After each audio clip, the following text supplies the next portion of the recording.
একটা ছোট মিস্টেক হয়ে যায়, সেই মিস্টেকটা তার ওয়ে অফ লাইফটাকে একদম চেঞ্জ করে দেয়, লাইফের ট্র্যাকটাকে চেঞ্জ করে দেয়। তো এটা আমাদের টিনেজার্সদেরকে আর বড়দেরকে মানে গার্জেন্সদেরকে দুজনকে একটা শিক্ষা দিচ্ছে যে টিনেজার্সরা যেটা ভুল করে থাকে এই বয়সে, আর গার্জেন্সরা কিভাবে ট্রিট করে এই সিচুয়েশনে, তাদের ভুল ট্রিটমেন্টের জন্য টিনেজার্সরা অনেক ভুল স্টেপ নিয়ে থাকে। তো সেগুলোই শিক্ষা দিয়ে থাকে মাসুম। তো ক্যারেক্টার এখানে বলতে গেলে সৌরভ আমার ক্যারেক্টারটার নাম। তো সৌরভ ফুটবলকে খুব ভালোবাসে, তার একটাই স্বপ্ন যে সে ফার্স্ট ডিভিশনে কী করে ফুটবল খেলবে। আর এই স্বপ্নটার সাথে সাথে ওর লাইফে একটা খুব ছোট্ট একটা ভুল হয়ে যায়, সেই ভুলটার জন্যে ওর লাইফটার ট্র্যাকটা একদম চেঞ্জ হয়ে যায়, যেখান থেকে ওর কেরিয়ারটা একদম নষ্ট হয়ে যায়। তারপর ওকে অনেক সাফার করতে অ্যাট লাস্ট একটা পয়েন্ট অফ ভিউতে আসে, মুভিটা একটা সেটেলমেন্টে গিয়ে দাঁড়ায়।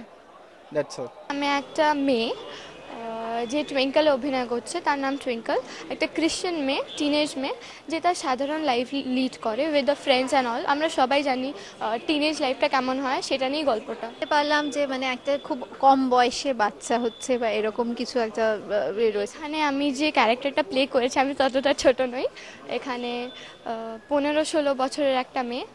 Although Partha was telling 13, it was too much small.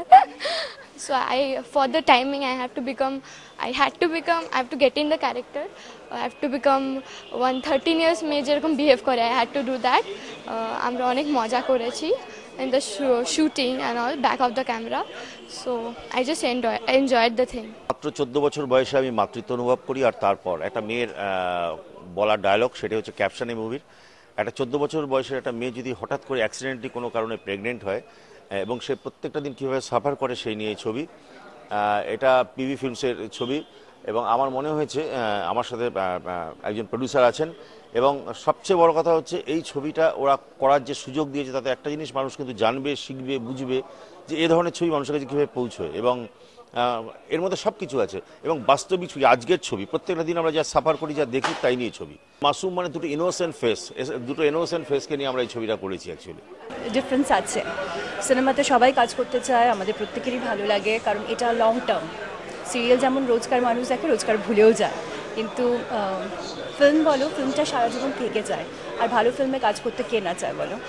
তার সৎ মা, কিন্তু ভীষণ মিষ্টি ক্যারেক্টার একটা। মানে মেয়েটি যখন 6-7 বছর বয়স, তখন ওর মা মারা যায়, তারপর ক্রিশ্চিয়ান ফ্যামিলি দেখাচ্ছে, তো এই মেয়েটিকে সে বিয়ে করে। কিন্তু তারপরে এমন একটা সম্পর্ক তৈরি হয় মেয়েটির সঙ্গে যে মা মেয়ের একটা অদ্ভুত বন্ডিং তৈরি হয়। বাট দেন অলসো, তারপর আর বলবো না। এই ছবিতে শুধু বলবো না, পার্থদার তো আমি অনেকগুলো মুভিতেই গান গেয়েছি, তো পার্থদার সাথে অলওয়েজ কাজ করে খুব ভাল লাগে। আর প্রত্যেকবারে সঞ্চয়িতাদির সাথে কাজ করি, মিউজিক উনি দেন, তো ওনার হয়ে গাই। এবারে শুভায়ুদার জন্য ফার্স্ট টাইম আমি গাইলাম, আর ভীষণ ভালো লেগেছে গে, সত্যি বলছি, মানে একটু বানিয়ে বলবো না, ভীষণ, মানে গানগুলো এত সুন্দর, একটা রোম্যান্টিক ট্র্যাক আর একটা এটা নাচের গান, মানে এই জেনারেশনের খুব ভাল লাগবে দুর্গাপুজোর সময়, তো আমার নিজের খুব ভাল লেগেছে গে। একটি গান আমাকে গাইতে দেওয়া হয়েছিল এবং সেই গানটি আমি গেয়েছি।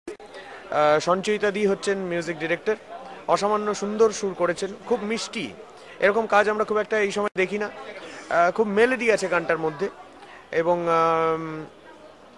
পুরুষদের ভিড়ে একজন মহিলা সঙ্গীত নির্দেশক উঠে এসছেন এইভাবে। আমি তাকে আমার সর্বান্তকরণে আমার অভিনন্দন জানাই এবং শুভেচ্ছা জানাই। ছবিটা ভালো হোক। পার্থদার ছবি নিশ্চয়ই তার একটা ফলোয়িং থাকে, অনেকে অপেক্ষা করে থাকেন কবে উনি ছবি বানাবেন, এবং ওনার নতুন ছবি চলে এসছে, সো আপনারা